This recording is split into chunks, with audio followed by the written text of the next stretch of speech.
봄비가 올 때 여호와 곧 구름을 일게 하시는 여호와께 비를 구하라. 무리에게 소낙비를 내려서 밭의 채소를 각 사람에게 주시리라. 드라빔들은 허탄한 것을 말하며 복술자는 진실하지 않은 것을 보고 거짓 꿈을 말한즉 그 위로가 헛되므로 백성들이 양같이 유리하며 목자가 없으므로 곤고를 당하나니 내가 목자들에게 노를 바라며 내가 순념수들을 벌하리라.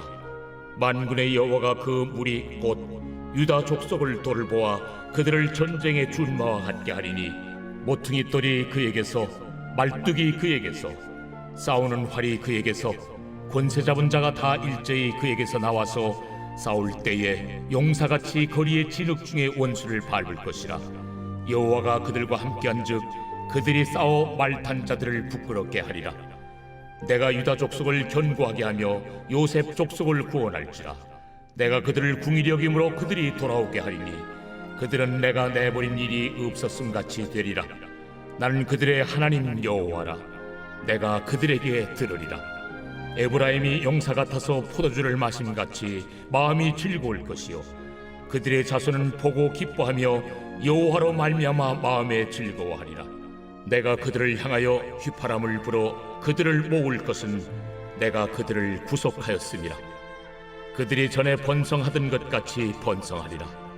내가 그들을 여러 백성들 가운데 흩으려니와 그들이 먼 곳에서 나를 기억하고 그들이 살아서 그들의 자녀들과 함께 돌아올지라. 내가 그들을 애굽 땅에서 돌아오게 하며 그들을 앗수르에서부터 모으며 길앗 땅과 레바논으로 그들을 이끌어가리니 그들이 거할 곳이 부족하리라. 내가 그들이 고난의 바다를 지나갈 때 바다 물결을 치리니 나일의 깊은 곳이 다 마르겠고 앗수르의 교만이 낮아지겠고 애굽의 규가 없어지리라. 내가 그들로 나 여호와를 의지하여 견고하게 하리니 그들이 내 이름으로 행하리라. 나 여호와의 말이니라.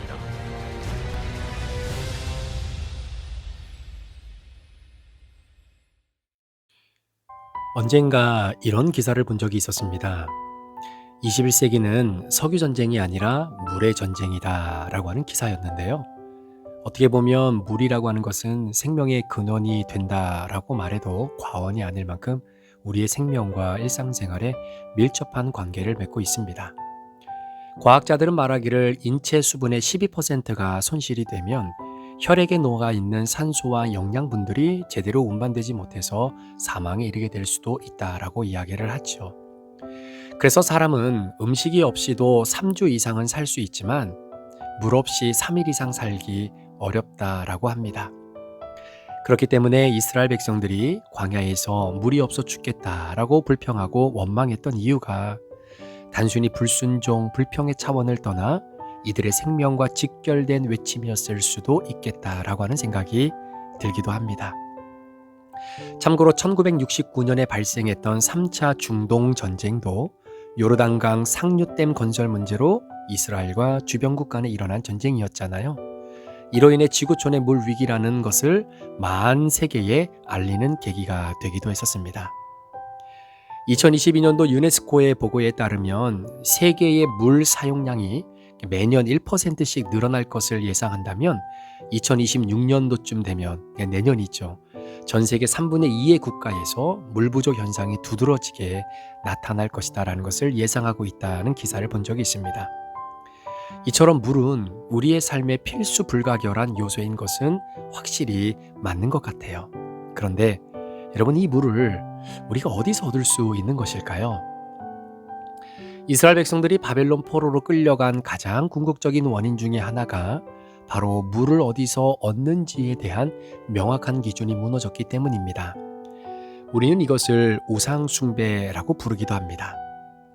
오늘 본문 1절 말씀해 보시면 봄비가 올 때에 여호와 곧 구름을 일게 하시는 여호와께 비를 구하라 라고 말씀하고 있습니다.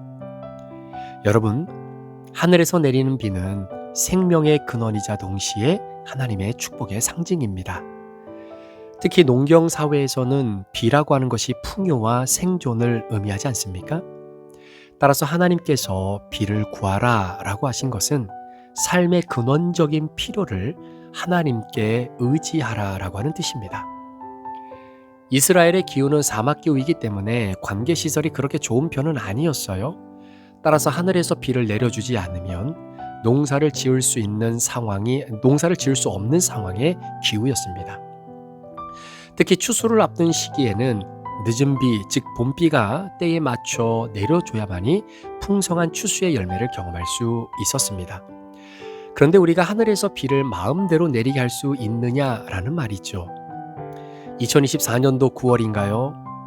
중국에서 있었던 일이었습니다. 날씨가 너무나 덥고 가뭄이 지속되자 이들이 했던 일이 무엇이냐면 인공비를 만들어서 더위를 식히고 가뭄을 해결하고자 했었습니다. 그런데 문제는 오히려 인공강우를 뿌렸다가 초속 34m의 폭풍을 경험하게 되는 역효과를 경험한 적이 있었습니다. 물론 그 여파로 인해서 대한민국에서도 피해를 좀 보기도 했었죠. 여러분, 이것이 인간의 한계입니다.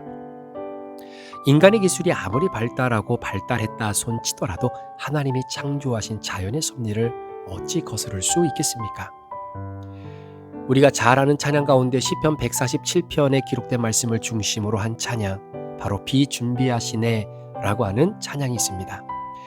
이 찬양을 만든 심영진 목사님께서 인터뷰를 하신 기사를 읽어봤는데요. 목사님께서 이 찬양을 만드실 때 어떤 의도와 목적을 가지고 만드셨냐라고 하는 기자의 질문에 목사님이 이렇게 답변을 하셨습니다. 이 곡을 만들 당시 나에게는 오로지 먹구름만 있었습니다. 그런데 시편 147편에서 하나님께서 비를 내려주신다고 말씀하셨습니다. 먹구름도 하나님의 주권 아래 있었고 비도 하나님의 섭리 안에 있었습니다. 그래서 나는 이 고난의 시간도 하나님의 통치 안에 있고 그러기에 나는 하나님을 신뢰하기로 했습니다. 내가 할 일은 오직 하나님을 높이는 것입니다.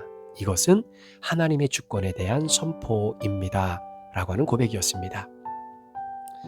하나님께서 이스라엘 2세대들이 가나안 땅에 들어가기 전에 모세를 통해 귀에 임이 박히도록 설교하고 가르쳤던 내용을 딱 한마디로 정리한다면 하늘에서 비를 허락하시는 분은 하나님이시다라는 것을 잊지 말라라고 하는 내용이었습니다. 이유가 무엇이냐면 가나안 땅에 살고 있는 이방 민족은 바람과 비 그리고 풍요를 나름대로 관장하고 있다라고 생각하는 바알과 아세라 신을 섬기는 자들이었기 때문입니다. 따라서 우상을 섬기는 이방 민족과 함께 섞여 살아가야 할 이스라엘 백성들에게 하나님께서 모세를 통해 주신 메시지는 비는 여호와 하나님이 내리신다. 비는 생명이다. 비는 풍요의 근원이다. 이 모든 것이 하나님께로부터 온다 라고 하는 이 놀라운 영적인 진리를 놓치지 말라라고 하는 내용이 신명기 전체에 흐르는 중요한 맥이 아니겠습니까? 그래서 신명기 11장 14절 말씀에도 너희 땅에 이른 비와 늦은 비를 적당한 때에 내리시리니 너희가 곡식과 포도주와 기름을 얻을 것이다 이렇게 선포하고 있는 거죠. 여기서 중요한 표현 하나가 있는데 바로 적당히라고 하는 단어입니다. 혹시 농사를 지어보신 분들은 아시겠지만 모종을 심고 난 이후에 비가 내려줘야 그 모종에서 싹이 나고 뿌리를 내릴 수 있지 않습니까? 그런데 그때 비가 적당히 내리지 않고 너무 많이 내린다면 모종 주변에 흐르는 빛댐과 그리고 물 때문에 수분이 너무나 많아서 상대적으로 땅이 힘을 얻지 못한다라고 그래요. 그래서 모종이 흐지부지 물에 떠내려가기도 하고 단단하게 뿌리를 내리지 못하는 경우가 많다라고 합니다. 반대로 모종을 심어놓고 비가 내리지 않으면 당연히 땅이 드라이해져서 말라 죽고 말겠죠. 또한 추수 때가 되었을 때 마지막으로 늦은 비가 내려줘야 하는데요. 이때 적당한 늦은 비가 내리게 되면 과일들이 정말로 탐스럽게 맛있게 익어갈 수 있다라고 합니다. 그래서 농부들에 따르면 적당한 수분과 햇살의 따스함의 결합이 탐스러운 열매를 끝내 만들어낸다라고 이야기합니다. 그런데 늦은 비가 제때, 이른 비가 제때에 필요한 양만큼 내리지 않으면 예를 들어 사과 같은 과일은 굉장히 푸석해져서 상품 가치가 많이 떨어진다라고 하더라고요.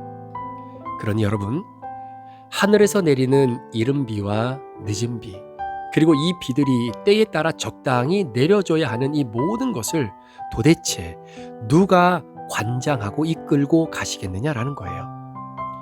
오늘 본문이 그 해답을 우리에게 명확하게 선포하고 있습니다. 여호와께 비를 구하라. 여호와께 비를 구하라. 여러분, 이것이 우리의 신앙이 돼야 합니다. 이것이 그리스도인들의 삶의 방식입니다. 이것이 그리스도인들이 사업하는 방법입니다.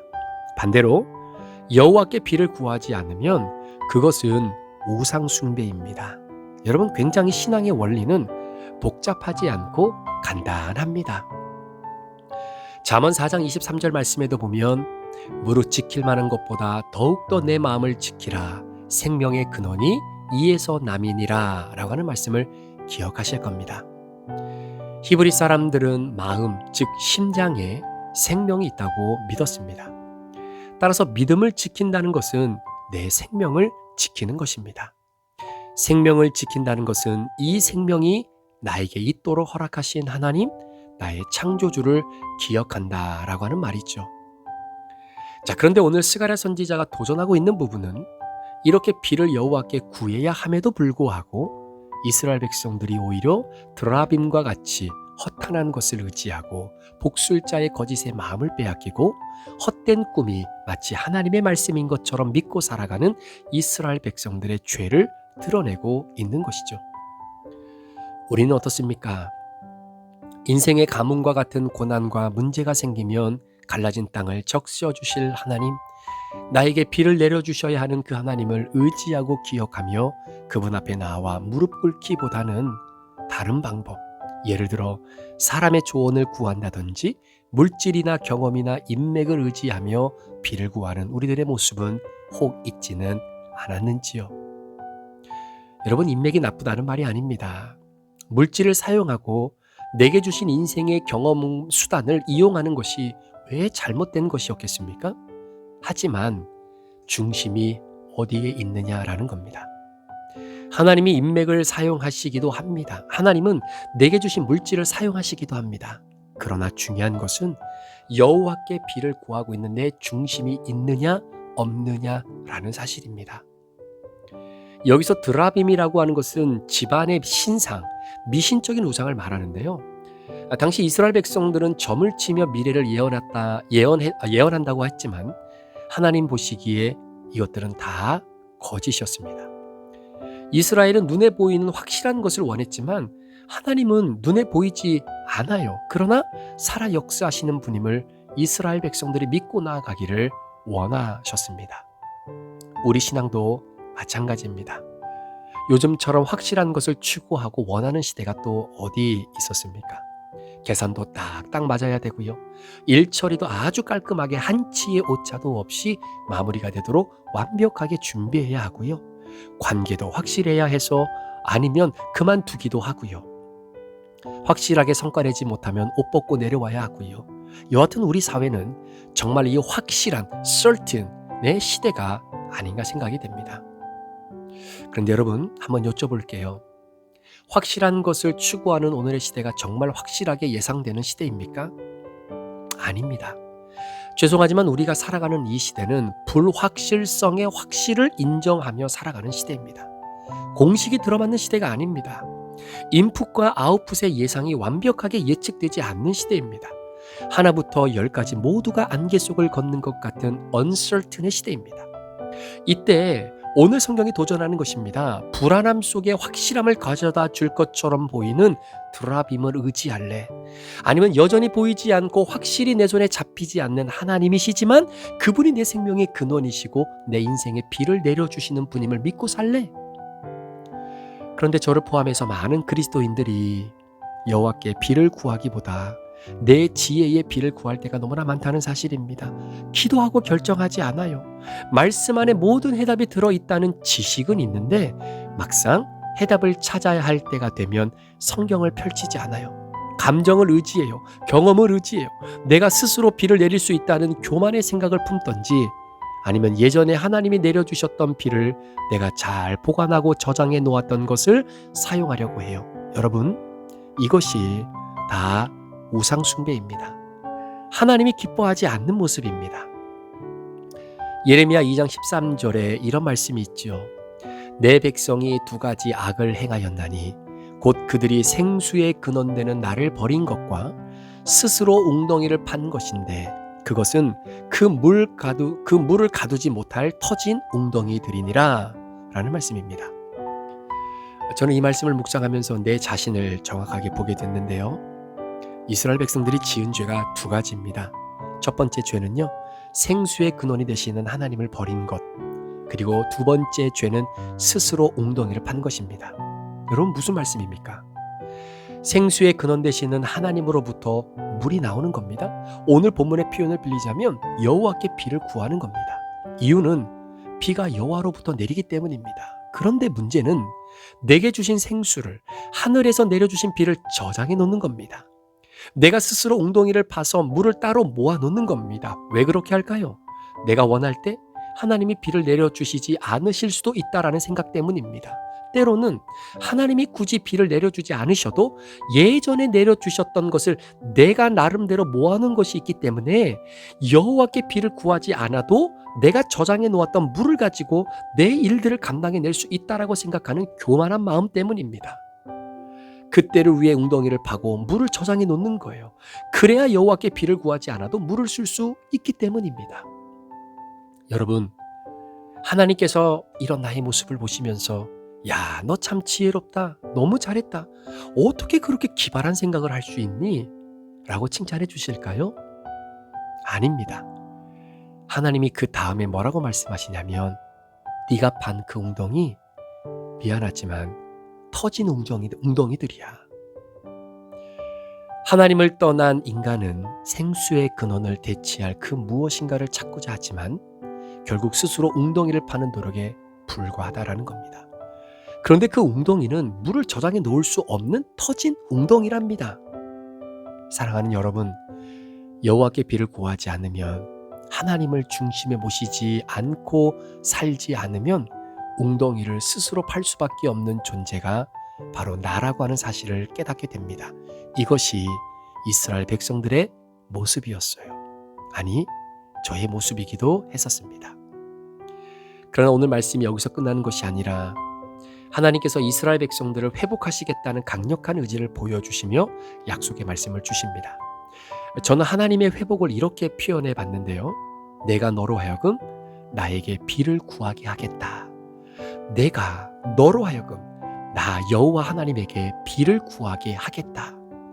회복은 다른 것이 아닙니다. 내가 열심히 파놓은 웅덩이가 터졌는데 그 터진 웅덩이를 잘 메꿔주시는 것이 회복이 아닙니다. 회복은요, 내가 파놓은 웅덩이요 그냥 내버려 두고 다시금 하나님께서 나에게 비를 내려주시기를 간구하는 그 자리로, 그 간구의 자리로 나로 하여금 있게 하시는 것이 진정한 회복이 아니겠습니까? 하나님이 약속하셨습니다. 그래서 그 약속을 지키시는 겁니다. 그러나 하나님의 약속은 언제나 선하고 언제나 옳습니다. 따라서 그 선하고 옳은 약속을 지켜내시기 위해 때론 나를 고난의 자리, 아픔의 자리, 한숨의 자리, 외로움의 자리에 그냥 두실 때가 있다라는 것이죠. 이유는 그 자리에서 바로 이것을 깨닫게 하시기 위해서입니다. 여호와께 비를 구하라. 여호와께 비를 구하는 자가 되라.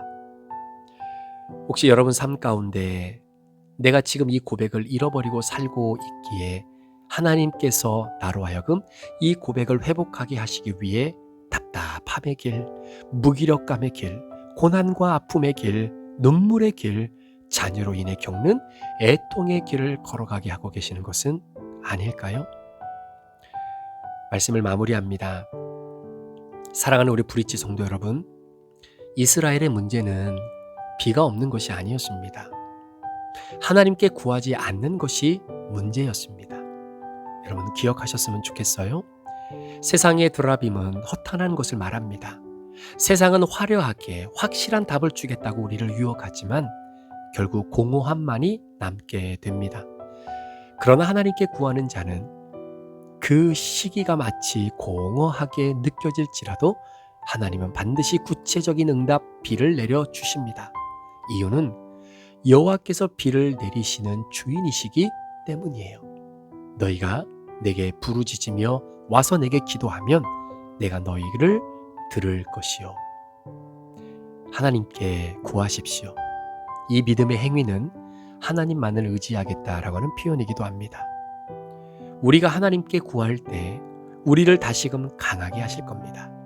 오늘 본문 12절 말씀처럼 내가 그들로 나 여호와를 의지하여 견고하게 하리니 그들이 내 이름으로 행하게 되리라 라고 하는 이 말씀처럼 여러분 가정이 견고해지고 부부 사이가 더욱 믿음 안에서 견고해지고 우리 교회 브릿지와 브릿지 모임이 더더욱 하나님의 은혜로 견고해지는 이 축복을 깊은 가을 속 충만히 경험하신 은혜가 있기를 우리 구주 예수 그리스도의 이름으로 간절히 축복합니다. 기도하시겠습니다. 하나님 아버지, 너희는 여호와께 비를 구하라. 하나님께서 말씀해 주신 이 말씀 붙잡고 우리 성도들 오늘 하루도 하나님께 간구하며 모든 것이 하나님으로부터 내게 주어지는 이 영적 원리를 잘 품고 하루를 출발하며 생활하기를 원합니다. 오늘 삶 가운데 나의 모든 것의 근원이 되시는 하나님을 바라보지 못하고 여전히 세상의 드라빔과 같이 헛된 그런 꿈의 내용과 같이 하나님이 기뻐하지 않는 것으로부터 나의 삶을 돌아보려고 하는 나의 연약함과 교만함은 있지 않은지 하나님 다시 한번 돌아보게 하시고 혹시나 내가 가지고 있는 이 짧은 지혜와 지식으로 여호와께 비를 구하기보단 내가 웅덩이를 더 열심히 파서 여호와로부터 오신 그 비를 내가 잘 저장해 두었다가 굳이 힘들거려올 때 여호와 하나님을 찾지 않아도 이 모아놓은 웅덩이로 내가 살아갈 수 있겠다라고 하는 우리의 연약한 마음을 가지고 오늘도 최선을 다해 웅덩이를 파고 있는 사람들이 있다면 하나님, 오늘 내가 어떤 웅덩이를 파고 있는지 깨닫게 하시고 그것은 곧 터진 웅덩이라는 사실을 꼭 명심할 수 있도록 인도하여 주옵소서. 감사를 드리며 예수 그리스도의 존귀하신 이름으로 축복하며 기도합니다. 아멘.